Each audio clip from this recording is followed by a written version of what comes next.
ClimateAction.tech is a community of tech professionals with the goal to inspire and empower each other to take climate action. And we run this call to share ideas and facilitate conversation within our community, both in Western friendly and Eastern friendly time zones.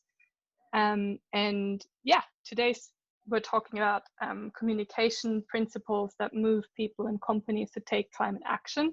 And our lead discussant is Ollie Burch, who will kick us off with a talk on how psychology and advertising concepts can be used to drive sustainability impact.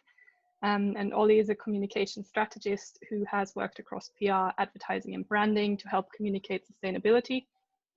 He has an academic background in sustainability and specializes in making complex topics engaging and interesting to non-specialist audiences.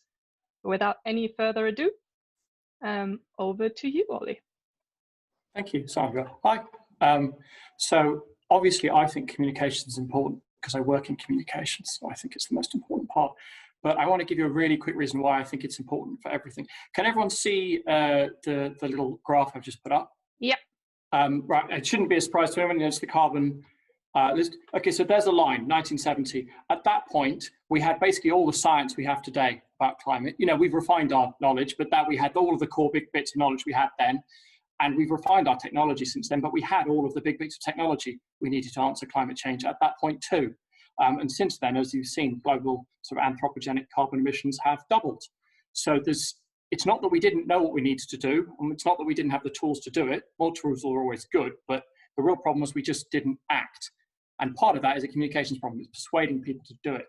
And I'm going to now just show you some of the terrible cliches in climate communications. So these are from a visual audit. It was a couple of years ago, but things really haven't changed, of Forbes' top 20 most valuable brands. I'm going to talk about why it's bad in a moment, but first I just want to get a common thread of what I'm talking about.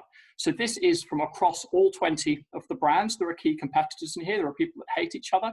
That, you know, there's Microsoft and Google and Amazon. There's some of their visuals are all represented here. And I think you'll find they all look pretty similar, right? These cliches are sort of very present, and there's this like real insistence on using of circles. And what's particularly bad is, so we've got a lot of, you know, there's a little wind turbine here, and there's wind turbines and a lot of them. You know, we didn't even count these as cliches unless they were being used when they weren't talking about renewable energy or something. So, you know, they're out of context even. You know, this visual language that is a sustainability visual language that, you know, these brands have their own identities and their way of talking to people, and they all ditch them when it comes to sustainability. You have this sort of, we call it stock sustainability, but it's just these sort of bad sustainability cliches that everyone uses. So it would be one thing if it just looked bad, but it's more than that. We know from working with psychologists, from working with economists, from working with semioticians, these people that sort of specialize in analyzing the interpretation and meaning of imagery and words, that it's not persuasive to people. And if I take the example from the UK, we've now reached a point where 89% of people in the UK believe in climate change, but only something like 10% think it's going to actually impact their lives. And so if you ask them to actually do anything about it, they won't, because, yeah, anything significant. Because why would you? Because they don't feel like it's going to impact their lives. And so these sort of communications have not helped with that, these cliches. And I think the reason that people have reached for these cliches is communicating sustainability is quite difficult. It's a really complicated subject. We are sort of, as a species, we're quite good at dealing with acute problems, something that's like coming at you like a lion. Okay, it's a bit of an exaggeration, but something that we can see the problem and see the solution right at hand, and we have to act fast.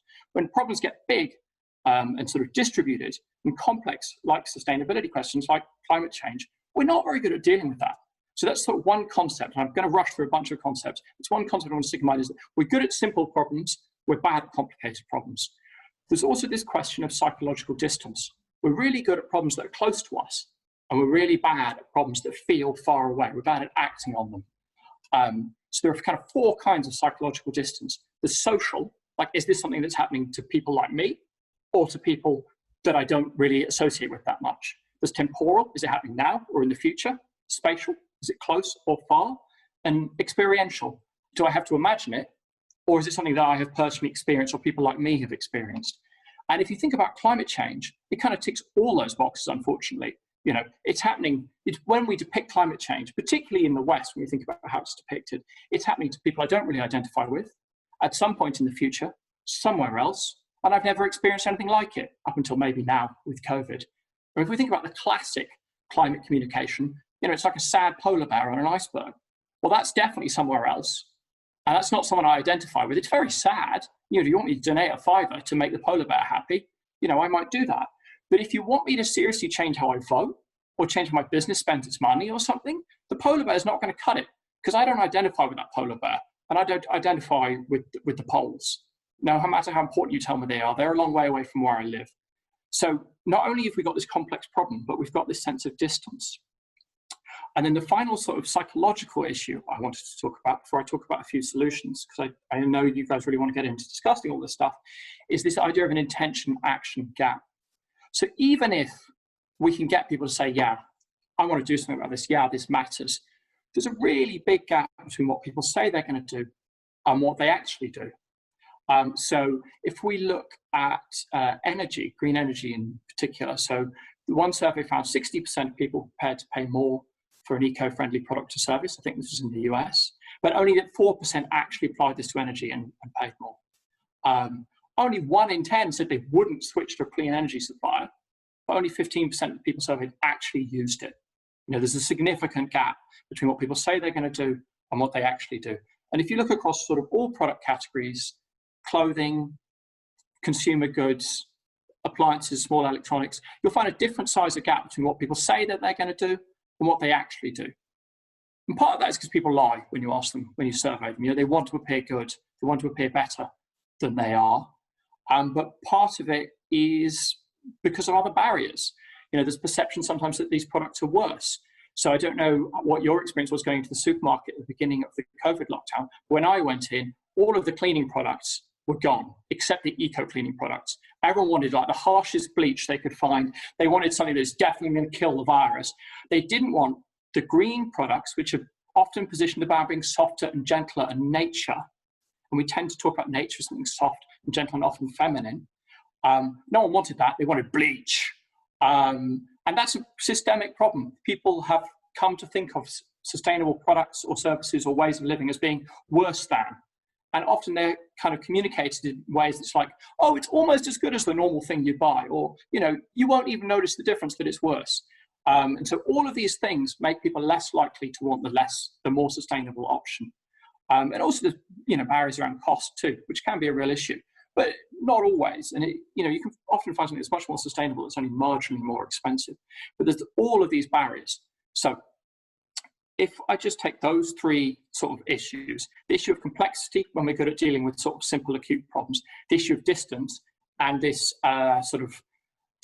intention-action gap, sometimes in sustainability it's called the green gap, what can we do about it sort of practically, tangibly? The first thing I would say, and these principles apply to sort of making a marketing campaign, but they also apply to just having a conversation with one person, is the first is to try and root talking about climate, try and root your persuasion in an understanding of the audience and their concerns and their identity.